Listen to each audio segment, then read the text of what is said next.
This is a major milestone, and since it's going to take 2 years before the plant is up and running, it is a major first step of a major milestone for High Point, but it is really a milestone on a journey that the site has been on.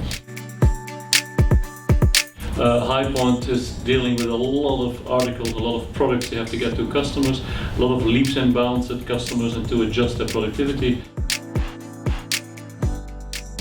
The business has been asking for this since probably 4 years, 3 years. They've been very vocal. We really need to do something to step it up and be able to serve our customers over the next couple of years. And then you get, of course, the whole engineering group, the integrated supply chain group. This site involved many people to look at how the project is. It's an investment, it's a large investment that we've been talking about and planning for a couple of years. A project of the size 50 million euros, $55 million investment is big.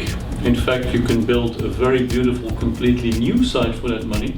So we basically did it on the existing site of High Point because that's where the expertise is, that's where the people are, and that's where we have our supply chains very well established. Strategically, in our 15 by 20, it's resetting ourselves to be healthy on processes, systems, getting our profitability and our competitiveness back.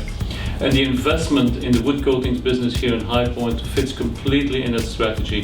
High Point is one of the major sites for our wood coatings business in North America, and it's clear that to remain competitive, to have the highest quality, to have the highest productivity, we had to take money in our hands to invest in the business. I think this is going to be the next step to get up-to-date world-class equipment and make sure that the workspaces for our employees are up-to-date. So it's another big step in the improvement journey that High Point has been on now for a couple of years.